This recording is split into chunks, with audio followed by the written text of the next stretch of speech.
आज हम लोग बात करने वाले हैं बीकॉम पार्ट फर्स्ट ईयर में अकाउंट्स में इशू ऑफ शेयर्स का जो चैप्टर है। इस चैप्टर में से देखिए एक क्वेश्चन थ्योरी का ये बन सकता है, इक्विटी अंश तथा प्रेफरेंस शेयर्स में अंतर क्या है और प्रेफरेंस शेयर्स के कितने टाइप हैं, ये आपको बताना है। तो देखिए बड़ी सीधी सीधी बात है। ये जो थ्योरी का सवाल है तो इसमें हमको थ्योरी के हिसाब से लिखना है। वैसे होता नहीं है कि आपको इस चैप्टर में से थ्योरी के सवाल आपको मिल जाए एग्ज़ाम में, लेकिन फिर भी अगर थ्योरी का अगर ये सवाल आता है तो आपको इसका आंसर देने की इसमें इस सवाल में ये हमसे पूछ क्या रहा है, लिखना क्या है, तो ये सारी चीज़ें हमको ध्यान में रखनी पड़ेंगी। अब देखिए ये जो सवाल है ये बड़ा आसान सा सवाल है, क्योंकि हमने 12वीं क्लास भी जब 12वीं क्लास के हमने एग्ज़ाम दिए थे उस वक्त भी ये चीज़ें हमने पढ़ी थी, तो इसमें कोई दिक्कत की बात नहीं। वैसे तो कोई दिक्कत इसमें है नहीं, क्योंकि ये सारी चीज़ें आपकी पढ़ी हुई हैं और पढ़ी हुई चीज़ को हम लोग आज दोबारा रिपीट कर रहे हैं, तो इतना कोई मुश्किल काम ये है नहीं। सवाल देख लेते हैं। सवाल है इक्विटी शेयर्स तथा प्रेफरेंस शेयर्स में क्या अंतर है। हमको आंसर लिखते वक्त एक टेबल बनानी है। उस टेबल में हमको एक तरफ इक्विटी शेयर्स एक तरफ प्रेफरेंस शेयर्स लिखने हैं और इनमें डिफरेंस क्या क्या हैं वो सारे डिफरेंस हमको पॉइंट बाय पॉइंट लिख के चलने हैं। इसके बाद हमसे पूछा है अधिमान अंश कितने प्रकार के होते हैं, मीन्स प्रेफरेंस शेयर्स के टाइप कितने हैं। तो हमको प्रेफरेंस शेयर्स के टाइप यहाँ पे लिखने हैं। तो हम सबसे पहले इन दोनों में फ़र्क लिखेंगे। जब अपना फ़र्क कंप्लीट हो जाएगा उसके बाद में हम लोग प्रेफरेंस शेयर्स के टाइप पे आएंगे। हमको इस तरीके से टेबल बना लेनी है। एक तरफ इक्विटी शेयर्स लिखा है हमने, एक तरफ हमने प्रेफरेंस शेयर्स लिखा है। देखिए फर्स्ट पॉइंट है आपका पहला जो फ़र्क है। वैसे देखिए हम जानते हैं इक्विटी शेयर्स और प्रेफरेंस शेयर्स में बेसिक जो बातें हैं वो हमको पता है। जैसे अपन वैसे बात करते हैं बेसिक बातों की, तो इक्विटी शेयर्स में, क्योंकि इक्विटी शेयर्स होल्डर्स कंपनी के वास्तविक मालिक होते हैं, जबकि प्रेफरेंस शेयर्स होल्डर के केस में ऐसा नहीं होता। इक्विटी शेयर्स होल्डर हैं उनको डिविडेंड मिलता है, लेकिन सबसे बाद में मिलता है। जो बच जाता है, जो डिविडेंड का पैसा बच जाता है वो ही इनको मिलता है, लेकिन प्रेफरेंस शेयर्स को डिविडेंड का पैसा इनसे पहले मिलता है और फिक्स्ड रेट के हिसाब से मिलता है। इक्विटी शेयर्स जो है ये कंपनी की रियल कैपिटल होती है। तो इसमें पहला फ़र्क एक बार देख लेते हैं। टर्म ऑफ फाइनेंसिंग, फाइनेंस का टर्म क्या है।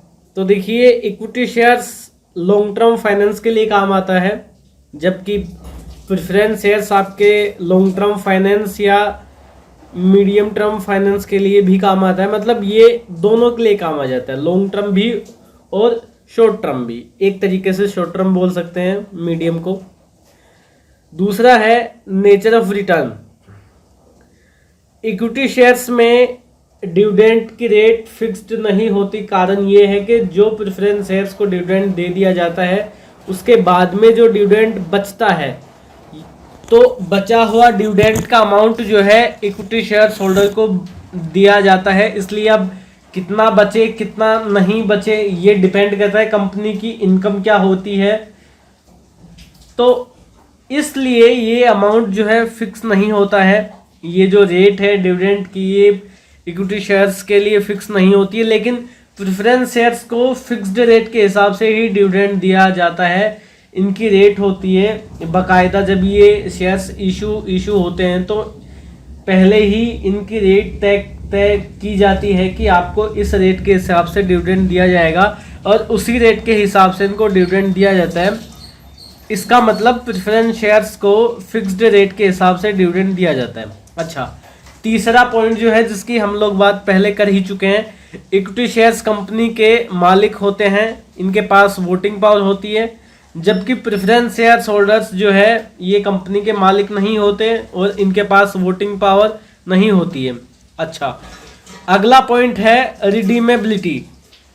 Equity shares holders equity shares को कंपनी कभी भी अपने जीवन में रिडीम नहीं करती है। क्यों? क्योंकि ये कंपनी के वास्तविक स्वामी होते हैं, जबकि प्रेफरेंस शेयर्स जिनकी लाइफ, या हम बोल सकते हैं कि जब कंपनी अपने प्रेफरेंस शेयर्स इशू करती है तब कंपनी को 20 वर्ष के भीतर मतलब 20 वर्ष के भीतर कंपनी को अपने प्रेफरेंस शेयर्स का रिडम्पशन करना होता है।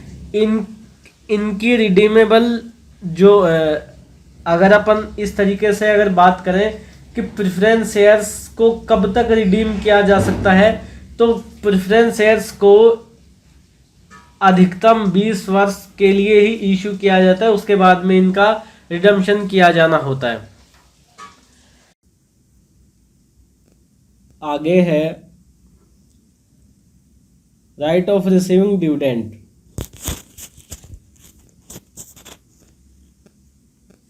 इक्विटी शेयर्स को डिविडेंड बाद में मिलता है, लेकिन उससे पहले प्रेफरेंस शेयर्स होल्डर्स को डिविडेंड मिलता है। मतलब सबसे पहले डिविडेंड पाने का हक प्रेफरेंस शेयर्स होल्डर्स को होता है और उसके बाद में अगर कुछ अमाउंट बचेगा, मतलब कंपनी के पास जितना भी अमाउंट है जो डिविडेंड के लिए है, उस अमाउंट में सबसे पहले प्रेफरेंस शेयर्स होल्डर्स को दिया जाएगा। फिर जो अमाउंट बचा वो अमाउंट इक्विटी शेयर्स होल्डर्स को दिया जाएगा। कुल मिला के बात ये है कि डिविडेंड का पैसा सबसे पहले प्रेफरेंस शेयर्स होल्डर्स को दिया जाएगा। अच्छा, उसके बाद है पॉइंट अगला, right of receiving back invested capital during liquidation. देखिए, जब कंपनी का लिक्विडेशन होता है, जब कंपनी को बंद किया जाता है, समापन जब कंपनी का होता है, तो उस वक्त कंपनी को जो है अपनी लायबिलिटियों को पे ऑफ करना पड़ता है। तो जब कंपनी का समापन किया जाता है उस वक्त सबसे पहले कैपिटल प्रेफरेंस शेयर्स होल्डर्स को लौटाई जाती है। मतलब सबसे पहले का मतलब हो गया कि आप जब कंपनियों को ख़त्म करेंगे, कंपनी को ख़त्म करने वाले हैं, तो जो जितना भी आपके पास पैसा आया सबसे पहले आप अपनी लायबिलिटीज़ को पे ऑफ करने वाले हैं। उसके बाद में जब आप शेयर कैपिटल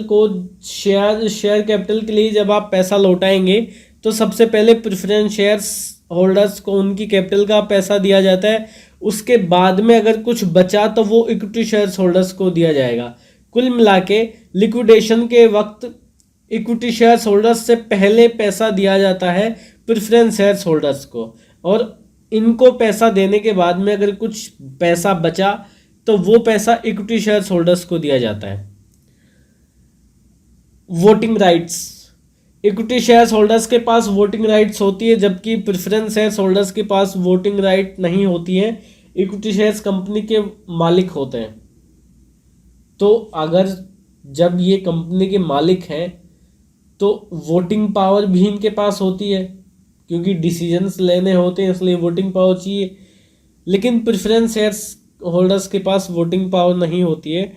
अगला पॉइंट है डिनोमिनेशन। इक्विटी शेयर्स की लोअर डिनोमिनेशन होती है, जबकि प्रेफरेंस शेयर्स की हायर डिनोमिनेशंस होती है।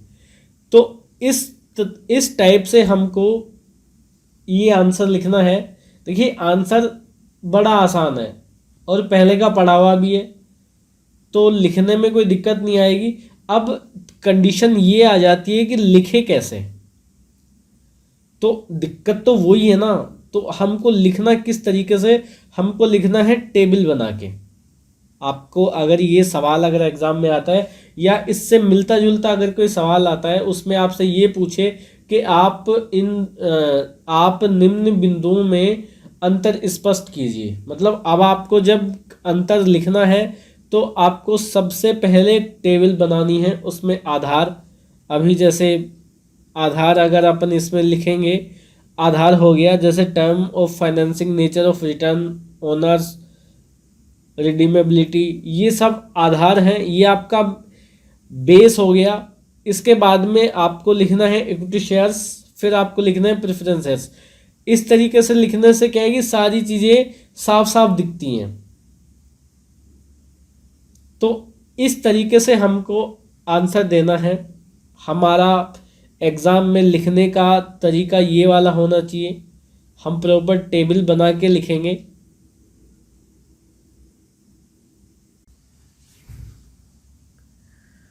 हम इस सवाल का एक भाग कंप्लीट कर चुके हैं और दूसरे भाग में हमसे ये पूछा गया है कि प्रेफरेंस शेयर्स के कितने टाइप होते हैं।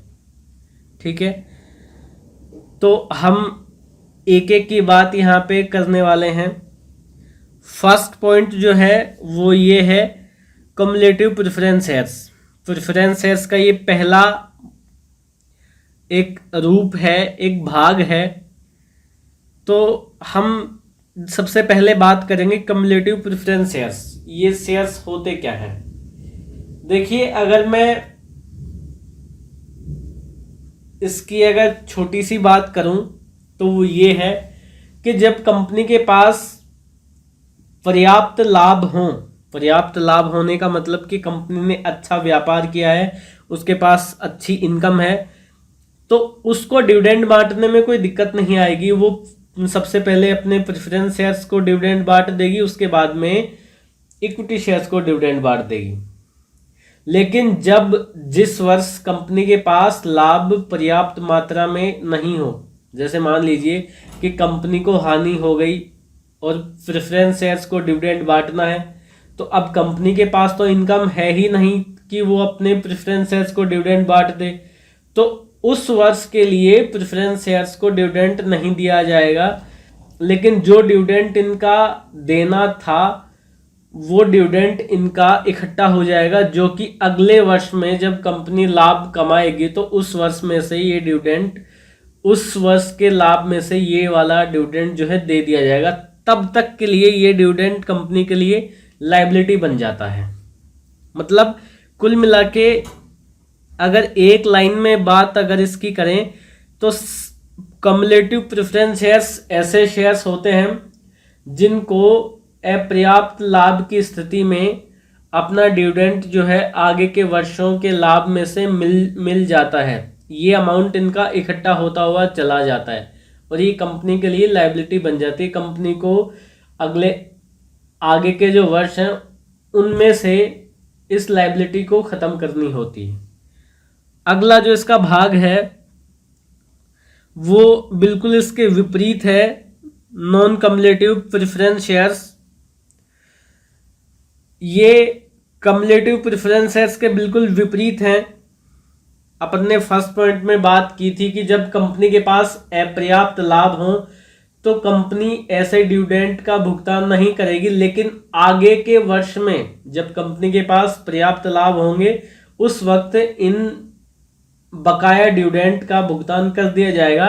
लेकिन नॉन कम्युलेटिव प्रेफरेंस शेयर्स के केस में क्या होता है कि अगर कंपनी के पास किसी वर्ष, जैसे मान लीजिए ये वर्ष 2020 है, इस वर्ष अगर कंपनी के पास लाभ पर्याप्त रूप से नहीं है, ठीक है, या मान लीजिए कि कंपनी को हानि हो गई है, तो इस वर्ष का डिविडेंड इनका लैप्स हो जाएगा। अब ये डिविडेंड इस साल का वर्ष 2020 का डिविडेंड प्रेफरेंस शेयर्स को नहीं मिलेगा। जब कंपनी अगले वर्ष में जाएगी, 2021 में जब जाएगी, उस वक्त इनको 2021 के लिए ही डिविडेंड दिया जाएगा।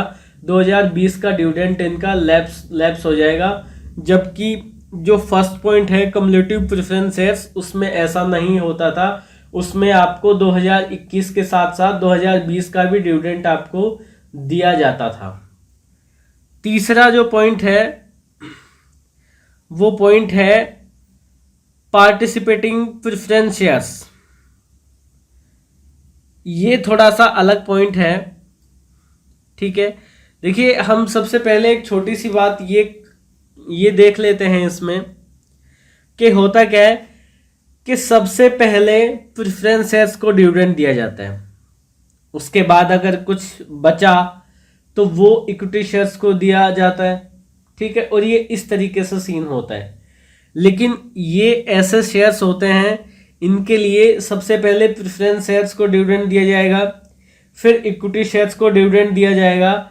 अब इक्विटी शेयर्स होल्डर्स को डिविडेंड देने के बाद भी अगर कुछ अमाउंट बचता है तो दोबारा से पार्टिसिपेटिंग प्रेफरेंस शेयर्स को डिविडेंड दे दिया जाता है। इनके पास ये राइट होता है कि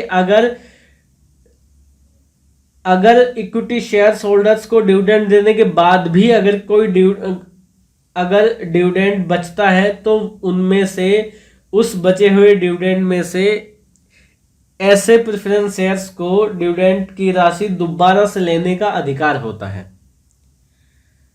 अगला पॉइंट है point number 4, non participating preference shares. ये बिल्कुल इसके विपरीत होते हैं, क्योंकि प्रेफरेंस शेयर्स को एक फिक्स्ड रेट के हिसाब से डिविडेंड मिलता है।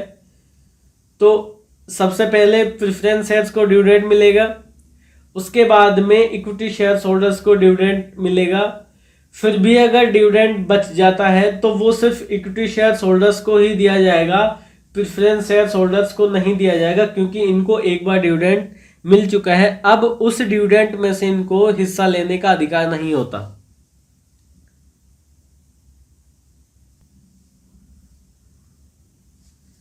अगला पॉइंट है रिडीमेबल प्रेफरेंस शेयर्स। देखिए, रिडीमेबल प्रेफरेंस शेयर्स का मतलब होता है कि ऐसे प्रेफरेंस शेयर्स जिनका रिडम्पशन कंपनी अपने जीवन काल में कर देती है। कंपनी अधिनियम 2014 के अनुसार कोई भी कंपनी 20 वर्षों से अधिक के लिए प्रेफरेंस शेयर्स इशू नहीं कर सकती। मतलब अगर कंपनी ने आज अगर कोई प्रेफरेंस शेयर्स इशू किए हैं तो उनका रिडम्पशन 20 वर्ष के भीतर किया जाना आवश्यक है। लेकिन जो कंपनी इंफ्रास्ट्रक्चर प्रोजेक्ट्स में लगी हुई होती हैं वो ऐसे प्रेफरेंस शेयर्स 30 वर्ष की अवधि तक के लिए भी जारी कर सकती हैं, लेकिन उनको 30 वर्ष के भीतर ऐसे प्रेफरेंस शेयर्स का रिडम्पशन करना होता है। ऐसे शेयर्स रिडीमेबल प्रेफरेंस शेयर्स होते हैं, इनकी अवधि जो है अधिकतम 20 वर्ष या फिर 30 वर्ष हो सकती है। अगला पॉइंट है जो बिल्कुल इसके विपरीत है, इररिडीमेबल प्रेफरेंस शेयर्स। देखिए, पहला जो अपन ने 5 नंबर का पॉइंट पढ़ा था रिडीमेबल प्रेफरेंस शेयर्स, कि कंपनी को अगर कंपनी ने प्रेफरेंस शेयर्स आज अगर इशू किए हैं तो इनका रिडम्पशन किया जाना तय है, और वो भी कंपनी के जीवन काल में ही, मतलब अधिकतम 20 वर्षों तक के लिए ही ऐसे प्रेफरेंस शेयर्स इशू किए जा सकते हैं। लेकिन ये जो पॉइंट है, ये पॉइंट है इररिडीमेबल प्रेफरेंस शेयर्स, मतलब ऐसे शेयर्स जिनका रिडम्पशन नहीं होगा, तो ऐसे शेयर्स कंपनी इशू नहीं करती है। ये कंपनी अधिनियम 2013 के अनुसार ऐसे शेयर्स का इशू करना कंपनी के लिए वर्जित है। ऐसे शेयर्स कंपनी इशू कर ही नहीं सकती है।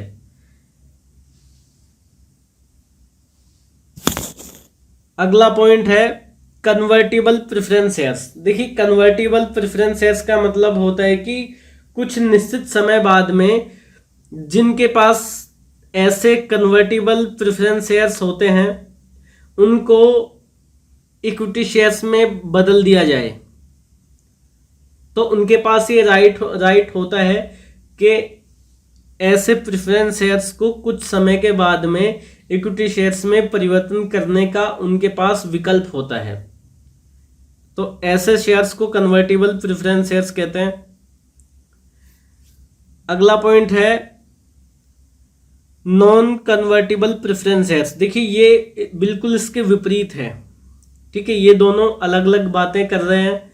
पहला जो है कन्वर्टिबल प्रेफरेंस शेयर्स, जिसको आप कुछ टाइम बाद में इक्विटी शेयर्स में कन्वर्ट करा सकते हैं, जबकि नॉन कन्वर्टिबल प्रेफरेंस शेयर्स आपके इक्विटी शेयर्स में कन्वर्ट नहीं हो सकते। मतलब ये प्रेफरेंस शेयर्स आज हैं और जब तक रहेंगे, जब तक कि इनका रिडम्पशन नहीं कर दिया जाए, तब तक ये प्रेफरेंस शेयर्स ही रहने वाले हैं।